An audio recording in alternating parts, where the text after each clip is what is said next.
Hello everyone, I am Tacit, and today I'm going to be going over the Gems of War Shall Not Pass event, in which the Necroshale is added to the game. So this week ended up bringing in quite a few things. We ended up getting version 8.0 with the new PvP season being added, the very first one.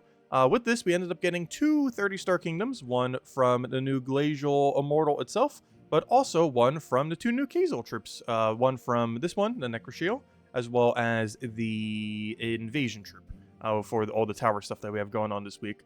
But of course, we've already covered quite a bit on the PvP season, but just to recap very quickly, of course, what you can basically do now is there's a bunch of PvP season here. You can gain a bunch of rewards from over here. You need to get 180,000 total points. If you're breaking this down over the 11-week period, this means you have to do about 16,500 per week. And this could be offset by actually using some of your burning marks. Burning marks are mostly used to obtain every immortal within the game. That is about 50% of your drop table. However, 18% of the time you'll get free VP, so you actually have to do slightly less than 16,350, as you'll end up getting these mark thingies, or these little icon thingies, and which realistically means as long as you were previously doing about 15,000 per week, or upgrade to about that point, these icons will cover whatever rest of the amount that you need. So it might be a little bit more PvP as a daily, weekly, 11 weekly, whatever you want to call it, than it was before. However, if you do end up doing that, you will be able to go get every single reward on the new pass. Why would you want to do that? Well, mostly for all the Immortals. Some of them are completely useless, like these ones that have this damage range that can literally hit 3. So things like this one are completely bad. However, there are some that are really absurdly good that can be used in normal teams, like Immortal Ossifer, and then a bunch of in-between ones, like these that do like an okay amount of true damage, okay amount of true damage, okay amount of true damage, even a new one. So there's a few different categories of basically actually good, usable situationally, and then never will get used ever as far as them. So it's basically usable, useless, absurdly good, useless, usable, situational, and situational. Is basically what it comes down to for these current 11 Immortals. Any of them that I said were even half decent are good within their section. So whenever they're used in their section, they can override their section. So this is Bay of Stars, so it could always be used as Bay of Stars and has double, regardless of the restriction, even if it doesn't fit the restriction, as well as having double damage in that PvP location. But even outside of those locations, it still has okay true damage, same as these and similar things. It's not going to beat out like Tesla and similar already existing true damage strategies, like Talk Shotgun and such. The only one that can technically do that is Immortal Ossifer and his overall usefulness, which we just covered a video for not too long ago, as well as more in depth going over all the PvP stuff. Don't want to go over too long, as this is pretty much the third video kind of mentioning at this point. But yeah, we do have new PvP seasons. Do advise grinding at it a little bit, as there's a lot to be earned, and basically 11 free mythics. These Immortals do count as mythics to my understanding for the corresponding kingdom. So it is going to be easier than ever to hit your 10-star, 20-star, where you need like the 2 mythics or whatever it was. I think it was 21-star. I can't remember the exact star level. But I know for 10-star you need 1 mythic, and I believe this counts as your 1 mythic. Make it a lot more accessible to newer players to not only have things that have good damage sources, but also to be able to go finally get that 1 mythic that you need for all of your kingdoms, for the upgrades to get their kingdom stars. Man, anyways. Beyond that, let's go over now into the new event troop. So this guy, unfortunately, doesn't really do much, but he is a epic, so you can get the arcane for 200 glory each if you need brown, green arcanes to finish upgrading anything. Best time to do so. It eliminates all armor from an enemy, which that alone is good. However, the second part of his ability doesn't do that much. It just destroys all Doom Skulls. There's a few trips that have this mechanic, where the main mana accumulation is destroying all Doom Skulls. The biggest issue with this is if you're creating a lot of Doom Skulls on the board, they're kind of already destroying themselves. Doom Skulls naturally have a 3x3 explode when matched or destroyed. And if you're going to be creating, let's say, like 15 Doom Skulls, or, something similar, let's say you use Ossifer, and you create about that many, most of your Doom Skulls are going to get matched together naturally, as you get a 3 or 4 times skull, and they all chain reaction together. There isn't really that many situations where you need a designated troop that specifically destroys them all, especially when you already have options that can full board clear. And at 12 mana cost, there's already things that could full board clear for cheaper than that, and if you want something similar, like Angry Mob for 1 higher, you end up pretty consistently doing that while having resummon, while having damage. The armor tier isn't necessarily bad, it's just the secondary effect on it just isn't good enough to be used. Of course, there are plenty of things with armor tier that are still used to this day, it's just this thing's follow-up is just not good enough to compete with those other options. We've been getting this usage trait on a lot of things this week, or this season, the Haunted thing. Overall, it doesn't really do that much, and it has some score reduction, but this place has a billion different ways of score reduction. Almost everything here has score reduction, so he doesn't really do much. Also, this is a very dwarf-heavy location, like dwarf and mech, mostly dwarf. And the fact that he's undead monster means he does not really fit here at all. If I'm not mistaken, I don't think there's a single other undead even in this location. And monster, I think worm might be, though that might also be beast. I'm not sure. But there's not that many monsters either, so typing-wise and everything-wise, he just does not fit in this location. I'm not sure why they added it here. There's not even really a Doomskull mechanic in Kazil. It's just very clunky overall, and unfortunately is another useless glory troop for the pile. Anyways, as far as event key drop table is concerned, we do have the good old Kazil.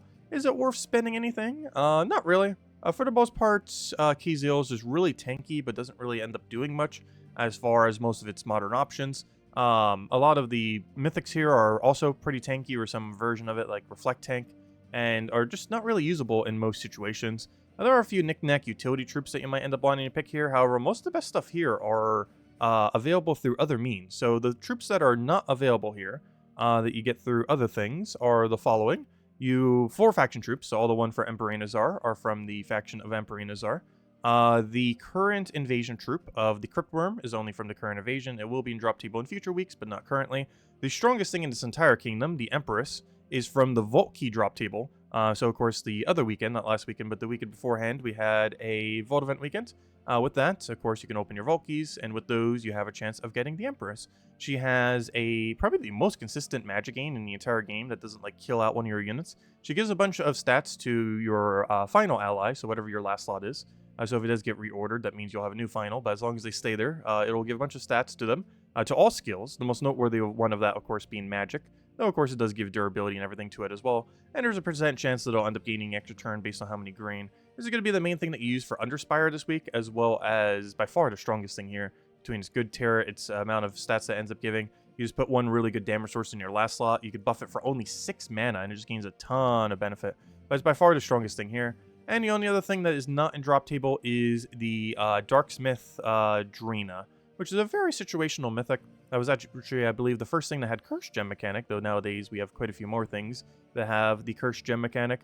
But overall, it's a pretty underwhelming place that you're pretty much only upgrading if you want to get to a certain star level. Though do keep in mind, it is 30 starable now, though not really high priority to get it to 30 star, but you know, if you want to hit your 10 star, your 20 star, anything similar, you could if you want to. But beyond that, there is pretty much no reason to really open event keys this week. Anyways, aside from that, as far as other things we have going on throughout the week, actually, the guild event, we have our self-invasion, which means, of course, use the new Cryptworm. This thing not only has double magic, but also earns double your score, whatever you end up using it with. Bog Strider is a pretty good mana accumulation.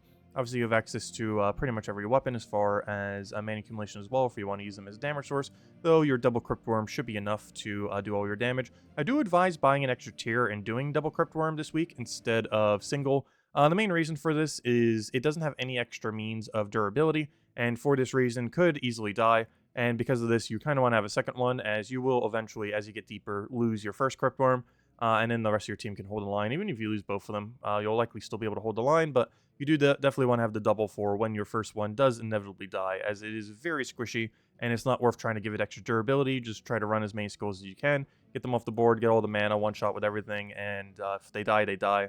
And just try to just all-in offense on them, which is why you need the double for when the first one does go down. But overall, Monster's not too bad of a category. We do have Skyla for Skullstorm.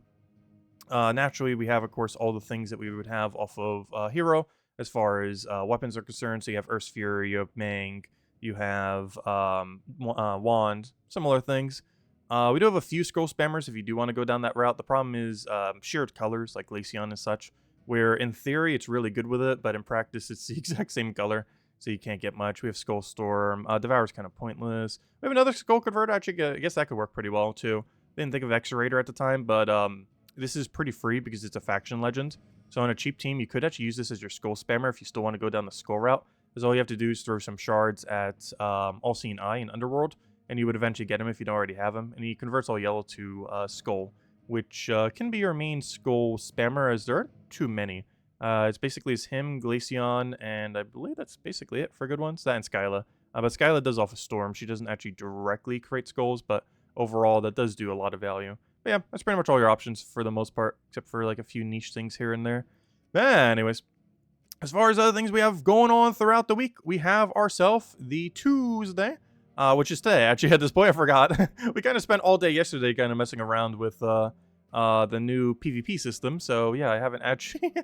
It is the next day, isn't it? But anyways, so Tuesday today, we have ourselves the faction event for Emperor Anuzar, which is a brown-yellow restriction. We'll be getting to teams for that in a moment.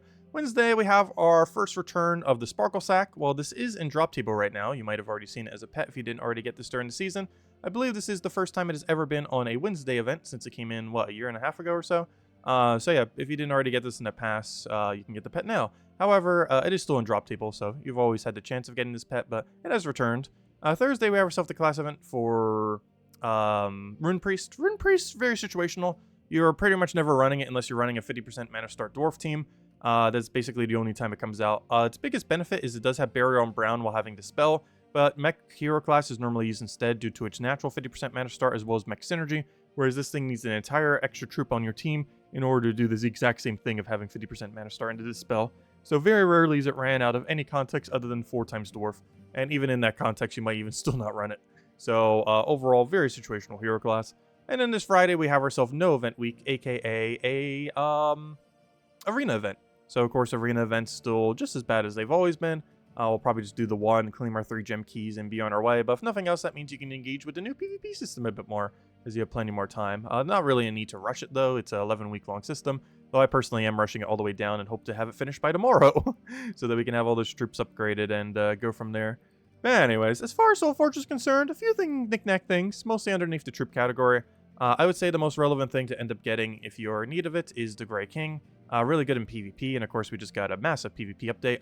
He's most noteworthy, of course, for the blue, brown, and purple category. His main premise is that he mana drains, silences, and frees all of a corresponding color that you end up targeting here. So let's say you're in a pure blue battle. Well, you just target blue, and not only do you gain mana accumulation, but you will also go and mana drain, silence, and freeze all the blues on the opposing team, and while also hitting them with really high amount of true damage. So overall, really, really great in those pure color situations, which are a lot more common now that you can use them in all 3 of those corresponding PvP colors.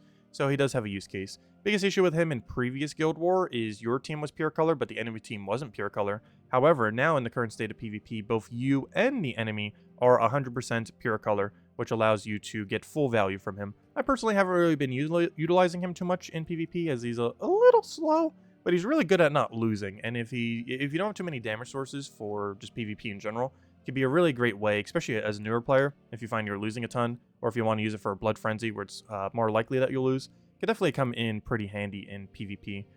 Beyond that, I would say everything else is pretty skippable as far as mythics are concerned. A few knick-knack things like Obsidius, but now that we have Ossifer, Immortal Ossifer, there isn't really as much of a need to have a 4-time stunner. Now that we have Curse Stun per extra turn, well, if you ever get a max, he also has 4 times Curse Stun, which will be absolutely insane. So Obsidius, a lot less of a use case, especially with Elementalist. So it's almost been phased out of the game at this point between Elementalist and or Immortal Ossifer. So unfortunately, not really that good nowadays. So not really worth getting unless you just really want a dedicated stunner right now. Omenef, kind of like budget Zolgoth, but weaker. Very situational, but sometimes does get better skull damage, but just not really needed in the current state of the game, especially with its lack of insta-kill and the fact that there isn't really much else to use power orbs on these days. The first thing you craft is always Zolgoth, so alternatives to Zolgoth just aren't really as needed compared to as they were in the past. As far as weapons are concerned, nothing really too noteworthy. Pretty skippable if you just kind of want to ignore most of Soulforge.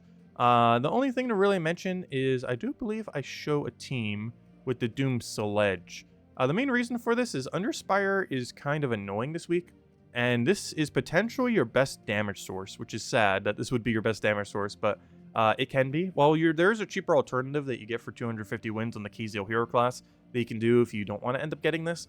This will end up being one of your better damage options that you can even use for Underspire this week, so worth considering. Also, unlike other game modes, Dooms actually do occur occasionally in Underspire. So you will be able to get those 3 extra explodes occasionally. Obviously, not every single battle is a Doom in Underspire, but you know, if you go through the entire thing, you'll probably fight like 5, 8-ish, somewhere around there. So you will get some value from those 3 extra explodes compared to normal where you don't get any value from it. So yeah, potentially worth considering for that. You don't need it to end up completing out Underspire this week, but it is a pretty hefty damaging hit, also doing 75% chance to adjacents, assuming you already have it maxed. Not having it maxed would make it a lot weaker, but with the new orbs, if you do have those orbs laying around, you can just plop one of those major orbs and it just instantly maxes it, even if you don't have the scrolls to go and do so.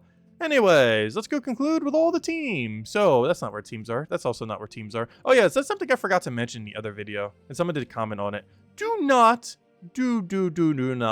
end up getting this troop right here. So this is a new troop. Apparently they're going to be adding one per PvP season.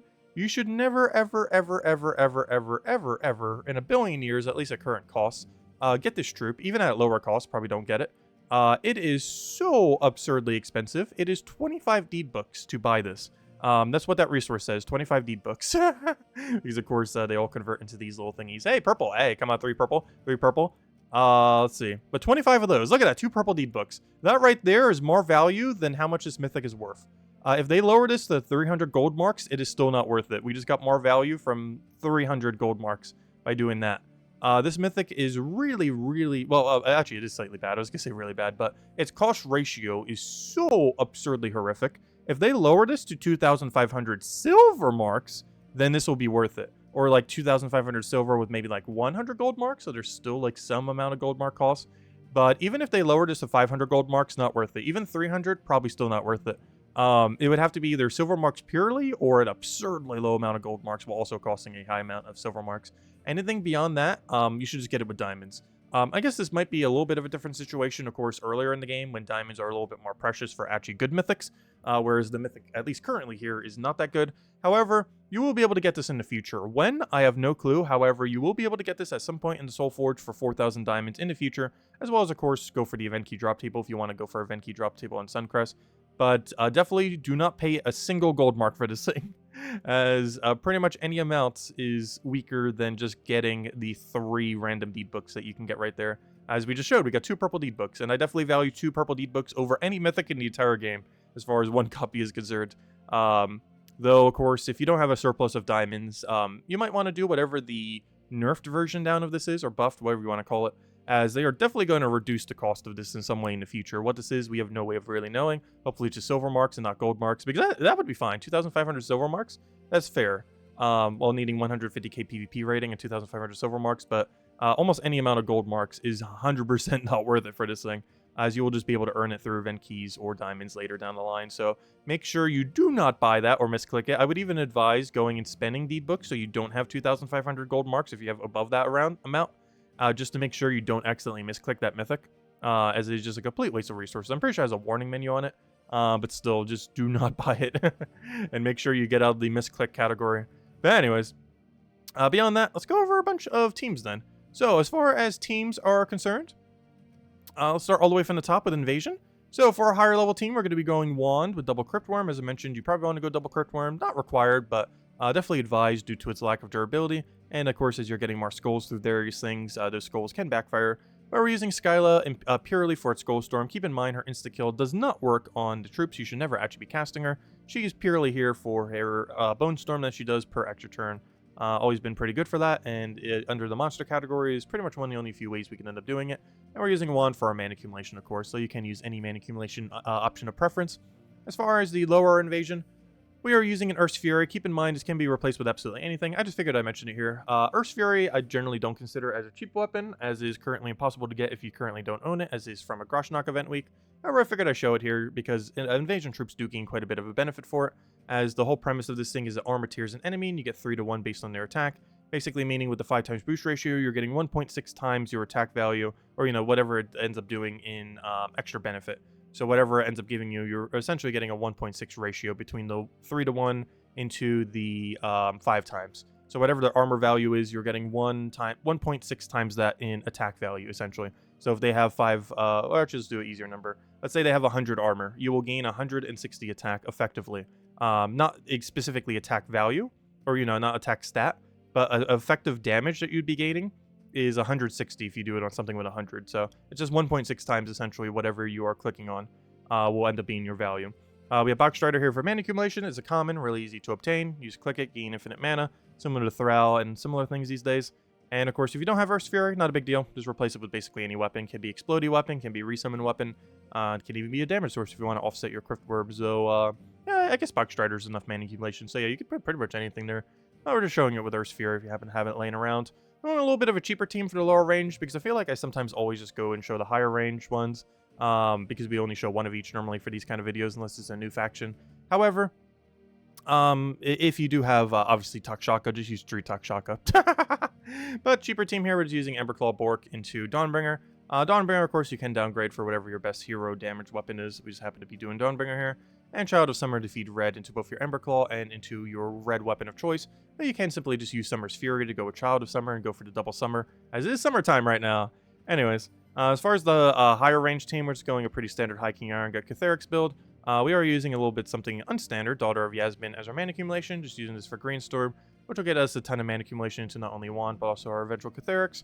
And all High King Iron Guts mana will be off of Wand itself, as all the mana goes into him first, and then will bleed into everything else.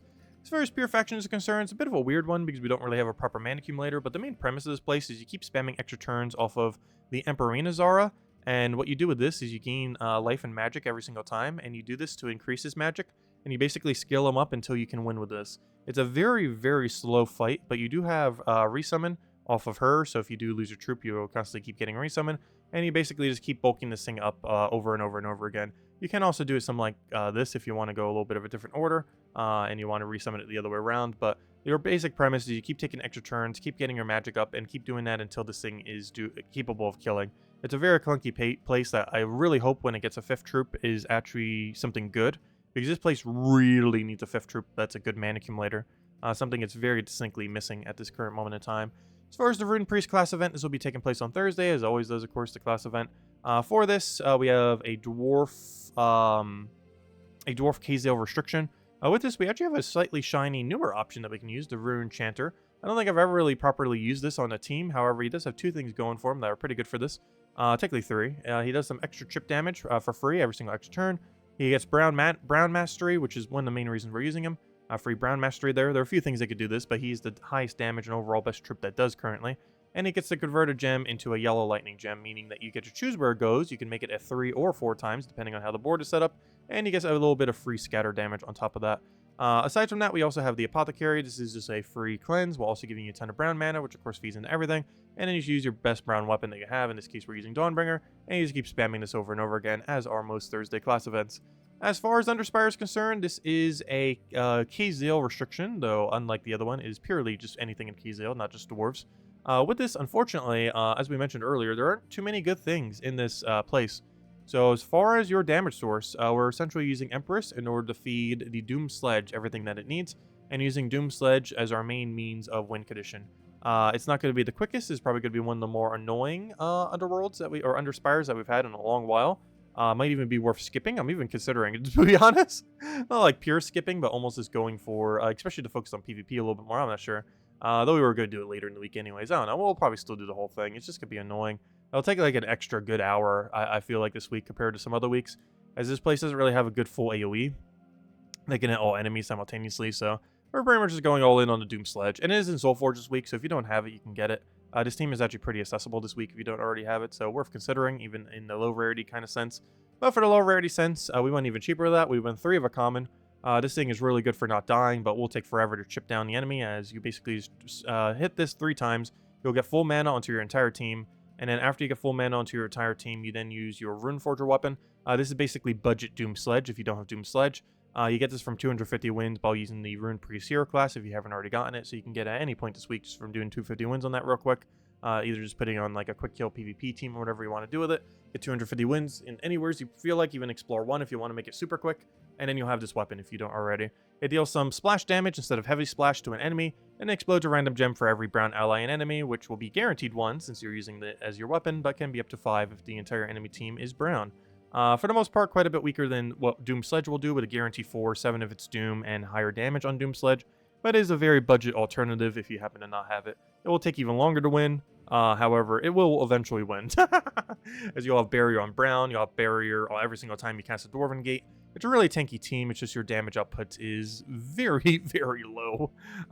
This would be perfectly fine if you're just running to like the 4th section with low stats or something similar, but it can technically fight out the higher range. It's just, you're doing it essentially with solo hero if you are doing it, just with a lot of tank ability to make sure you don't die. Anyways, guys, that's a full rundown on everything.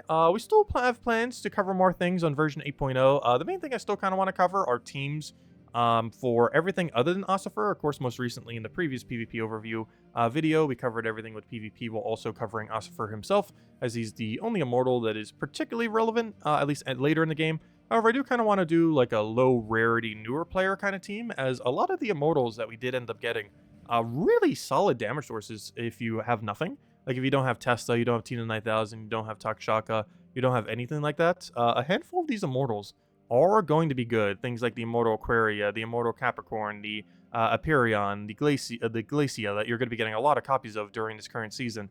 Things like these definitely have some potential, these four in particular. And obviously Ossifer. Though Ossifer goes without saying. But things like these do have a little bit of potential as far as being able to be used as a newer player as a damage source, as your primary damage source. They have a bit of a higher mana cost, but they're basically a free trial of what mythics will be like once you actually start getting some of the better mythics in the game. As they do outperform things like Tina 9000, or sorry, underperform, I mean, things like Tina 9000 and other similar things, even Tesla. But, you know, they're good alternatives before you have, like, the legends and the mythics that actually do more true damage than them, because they are very true damage based. But yeah, we'll probably cover like maybe one team each for all of them that are not completely just dead content upon arrival, as far as the ones that have like this range and stuff. Actually, this guy's pretty good too. I forgot about him too. These split damage ones I feel like won't be worth using. I guess this guy in pure mech kind again, but realistically, if you have double team 9000, I feel like it's just better than him. But yeah, it's as far as viable ones, it's mostly Aquaria, Capricorn, Empyrean, Glacia, Libra slightly, obviously Immortal Ossifer by a mile, and Immortal Terra, which basically means the four that are almost unusable are Lucifer, the Sagittarian. Those two in particular are horrifically bad. And these two are very situationally, but probably not worth using, of the Titanius and the Virago. But that's pretty much a rundown on them. Overall, though, to a newer player, they could still be some really great damage sources if you're running with just like rares and ultra rares and epics and stuff. So they're very accessible early on. Within basically 2 seasons, you're essentially guaranteed to have at least one of every immortal. Even years from now, let's say like next year, end of next year, we're going to have like, what, 20 immortals? Even when we have about 20 immortals in the game, you will be able to get all of them within about 3 months. Because if there's a current PvP season, let's say you start like 2 weeks into a PvP season, and then you do the other, 9 weeks. So if you do the other 9 weeks, you go get all the rewards. And by all rewards, I just mean the free rewards, not the pass, nothing like that. Just the 33% you get from this. And the first 2 of most, if not all of these, which will give you 30 burning marks, 10 for the first one, 20 for the next objective. And then you don't get any burning marks for the third. You just get more copies of whatever the current immortal is for the current season, which is in this case is the Glacia one. But anyways, if you get those, like most, if not all of these 30s, and all of the free burning marks on this season pass, within 2 seasons, so, you know, the current season that's going on and then going into the next season, you should, even when there's like 20-something immortals in the game, likely have a good chance of getting every single immortal within that time frame, which that time frame could be as low as like a month. Like if you start near the end of a season and you power grind all the way to the 180k, and then you go, which we'll be doing in like 2 or 3 days, we're already halfway there in a day, but of course, you have way more than a day to do it. You have 11 weeks. But if you come like midway through a season and you go into the next season, that could be as low as like a month or 2 to get every single mortal, even when there's like 20 plus in the game. So very accessible to newer players. Still a little bit of a grind, obviously, as you would kind of expect, but no resource related cost. They are 100% free to get. While there is a $15 pass that will help speed things up, it is not required to end up getting everything. Every single immortal is completely earnable through free means. It's just a little bit of a grind. It might take a little bit longer to get them, but very accessible to newer players, very accessible to everyone. And very interested to see how this works going into forward, because of course we are going to be getting better immortals over time. Even the Glacia one is kind of a pretty mid-range, slightly above mid-range one. So be interesting to see if we actually get like something like Ossifer again, or multiple Ossifers, things that are just like definitively good throughout the entire game that you'd be using from day one, essentially. So yeah, I'm really curious to see how that ends up panning out into the future of viability, as these are going to be things we probably show in low rarity teams. I know that might seem weird, showing a mythic that's considered a immortal that's like a rarity above, almost in a sense, as a low rarity option. But these honestly are low rarity options. They're accessible, just new player mythics, essentially. free trials in a sense of what mythics will be like once you have some of the better ones. But at least they're better than some of the worst mythics in the game, if nothing else.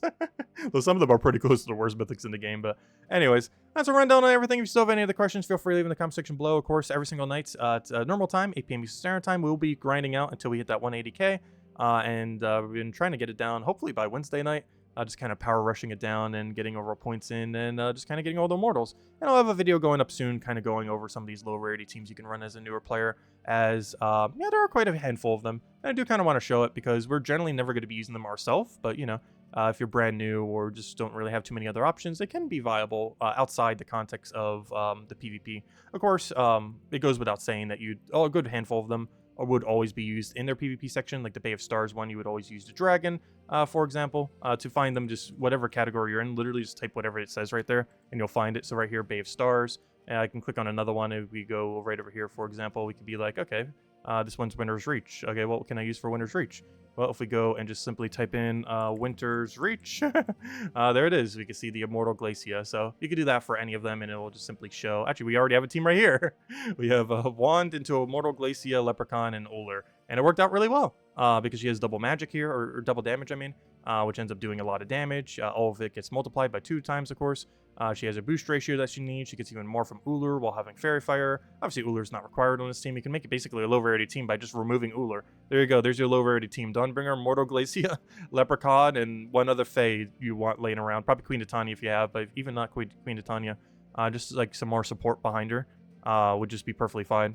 But we're just using Uller, which is a mythic, but freeze Fairy Fire just to make it a little quicker.